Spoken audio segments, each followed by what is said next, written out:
¿qué tal? Espero que se encuentren muy bien. Les saluda Luis Diego Quiroz, director editorial de la revista Vida y Éxito. Muchas gracias por acompañarnos. Nos encontramos con la señora Pilar Arosemena de Alemán, quien es una figura muy reconocida en Panamá. Ella fue embajadora de Panamá en Francia del 2015 al 2017. También ha ocupado importantes cargos en empresas privadas, así como en instituciones financieras y organizaciones. Cuenta con una licenciatura en Economía y Ciencias Políticas por el Smith College y una maestría en Finanzas de la American University. ¿Qué tal, doña Pilar? Es un gusto saludable conocerla por este medio. ¿Qué tal, Luis? Mucho gusto igual. Gracias por invitarme al programa en el día de hoy. No, muchas gracias a usted por acompañarnos. Doña Pilar, la primera pregunta que me gustaría hacerle es, ¿cómo se describe a usted misma? ¿Quién es Pilar Arosemena? Bueno, ante todo yo creo que soy ciudadana y me gustaría pensar en mí como una persona que es emprendedora social en esta versión de mi vida, ¿no? En diferentes versiones he sido diferentes cosas. Como notaste, pues en mi carrera he tenido la oportunidad de manejarme en diferentes campos, pero hoy en día, te diría, a mis 64 años de edad, me gusta pensar en mí como una persona que es emprendedora social y ante todo feminista, pues me gusta mucho tratar de promover todos los esfuerzos hechos por mujeres en salir adelante, ¿no? Cuando usted dice feminismo, es esta lucha pues de las mujeres de la igualdad, la verdadera igualdad, o lo que estamos viendo en el mundo actualmente. ¿Cómo lo describe usted?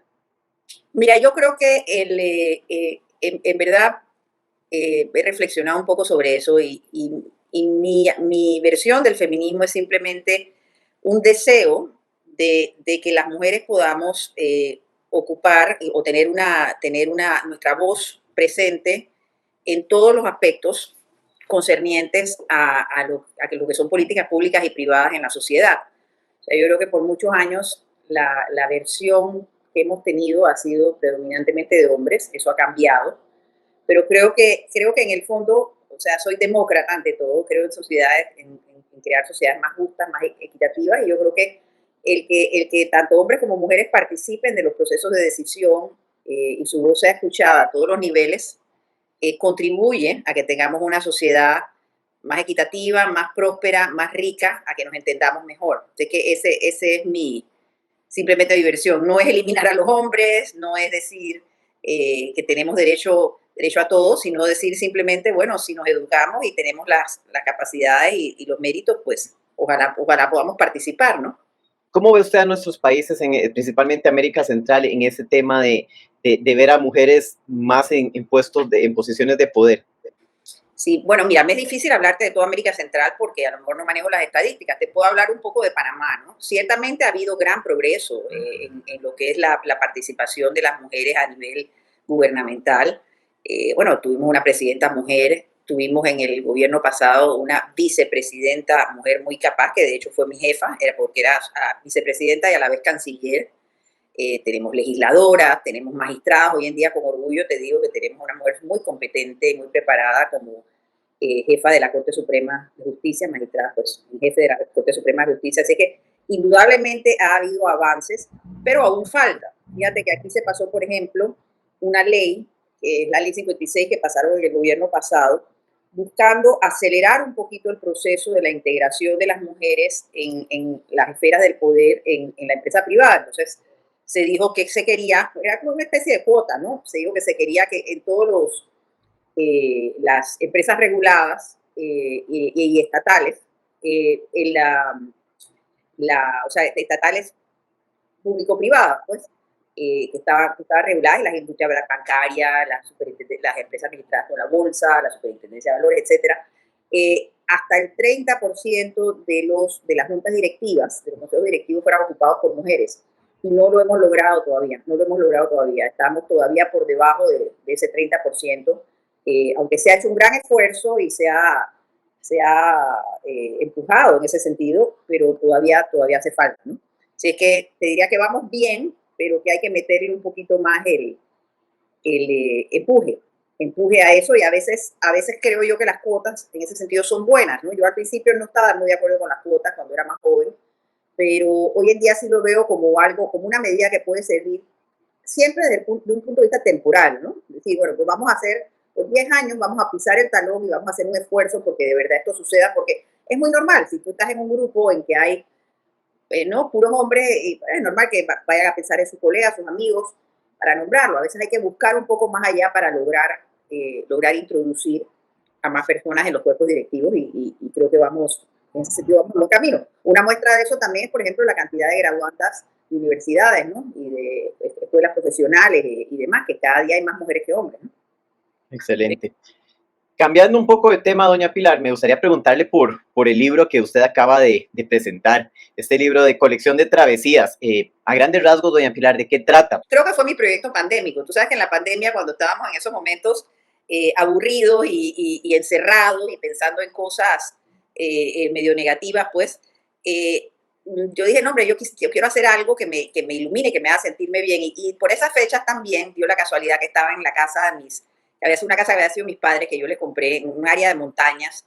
Y comencé a pensar mucho en mi familia de origen y pensaba en las historias que me contaba mi abuela. Y en particular, mi abuela me hablaba de la abuela de ella, que aparentemente fue una mujer pues muy extraordinaria en muchos sentidos. Se educó en Nueva York a mediados del siglo XIX, luego se casó, regresó a vivir en las provincias centrales de Panamá y no perdió tiempo para involucrarse en temas pues, educativos y en hacer de la comunidad un lugar más próspero, más rico, y se carteaba con gente importante, le daba su opinión, en fin. Entonces quise averiguar más sobre ella y me di cuenta que aunque había ciertas referencias de ella y ciertas cartas que había escrito, su versión de la vida no la tenía. Entonces yo me dio curiosidad de saber, yo digo, hombre, yo quisiera saber sobre ella, qué pensaba ella de cómo era la vida, qué cosas eran importantes para ella. Comencé después a pensar en muchas otras mujeres que acompañaron tantos procesos importantes en Panamá, que si la construcción del ferrocarril, que si la llegada del canal francés, que si la época de la independencia de Panamá de Colombia, no que si lo que vivió Panamá en la depresión o lo que sucedió con la Segunda Guerra Mundial. Aquí que pues mucha gente estaba muy asustada con el tema de una posible invasión de los japoneses por nosotros tener el canal. Y entre ellas mi abuela, que se mandó, era viuda, mi abuela por parte de padre, y se mandó a mudar a Estados Unidos por esto. Entonces, quise buscar esas voces y no las encontré. Entonces dije, tú sabes que yo creo que me gustaría dejarle a mis nietos una versión, y a mis descendientes una versión de lo que yo era, de lo que yo hacía, de lo que yo pensaba, quién era yo contado desde mi punto de vista. Y entonces ahí comencé a escribir. Y bueno, fue una experiencia muy bonita. Fueron 2 años en realidad desde que comencé a hacerlo hasta ahora. Así es que ahí comencé a escribir sobre mi vida, básicamente, sobre mi vida y Panamá, el Panamá que me tocó ver cuando yo crecía y demás. Así que básicamente eso es lo que es. ¿Vienen más libros? ¿Cómo ha sido? ¿Cómo ha visto la reacción de la gente también? Bueno, estoy ahora mismo disfrutando de este momento. Yo creo que así ha sido interesante. A raíz de esto, mucha gente me ha escrito, me ha contactado, me ha comentado que ellos tienen intereses similares, que cómo lo hice. Y quisiera definitivamente una causa subyacente, pero que está allí también, que quisiera lograr un efecto, pues digamos que quisiera lograr con esta aventura en la que me he metido, es incentivar a más mujeres, porque casualmente de lo que te hablaba al comienzo de la entrevista, que tiene que ver pues con mis ideas feministas y lo que es la creación de la sociedad, a mí siempre me ha interesado mucho todo este concepto que hablan los historiadores a veces del revisionismo histórico, ¿no? Cómo a uno le contaron algo de una forma, o uno aprendió algo de una forma cuando estaba en la escuela, pero que cuando uno amplía sus fuentes de referencia más adelante en la vida, porque tienes acceso a otros materiales y demás, comienzas a darte cuenta que la verdad a veces no es 100% lo que te están contando, sino que hay otros matices de esa verdad. Entonces, yo digo, bueno, para evitar el revisionismo histórico, adelantémonos. Seamos mujeres. Me encantaría ver que haya más mujeres que han sido protagonistas de sus historias. No tienen que ser las mujeres más importantes del mundo, no tiene que ser la historia más importante del mundo. Todas de alguna forma hemos sido testigos de la historia y de hechos relevantes en la creación de la nación. Y entonces quisiera incentivar a otras mujeres que escriban también, que escriban sus historias, que escriban sus versiones de la sociedad, que escriban sus valores, para a la larga contribuir a que la historia de Panamá se enriquezca y a que nos entendamos todos mejor, ¿no? Así que me siento contenta en ese sentido porque creo que estoy motivando a algunas amigas a hacer esto también y algunas colegas. Usted tiene los planes de seguir con este tema, pero ¿ya está pensando en algún libro en concreto? Para adelante, dices tú escribir. Sí, señora. No, todavía no estoy pensando en nada de eso todavía. Estoy ahora estoy más bien reubicándome en lo que quiero hacer después, que a lo mejor es un libro, pero a lo mejor no es un libro, a lo mejor es otro proyecto, porque en los últimos 22 años me dediqué muchísimo al proyecto del biomuseo, ¿no? Casi hasta la pandemia. Es más, justo antes de la pandemia íbamos a la junta directiva y los miembros fundadores originales pues íbamos a ser reemplazados, pero cayó la pandemia y nos sentimos que no podíamos pasar el museo en esas circunstancias a nadie.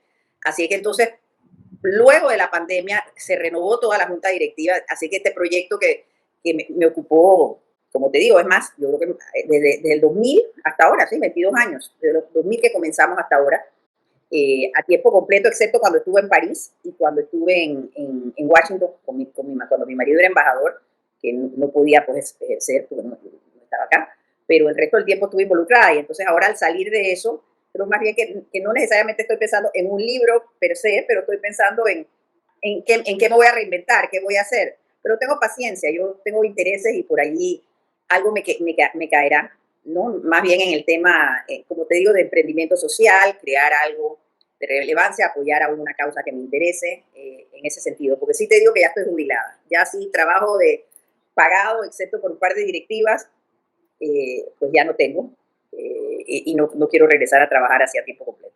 ¿Qué es lo que más le ha marcado? Como, no sé, alguna anécdota en general de ello. De esto.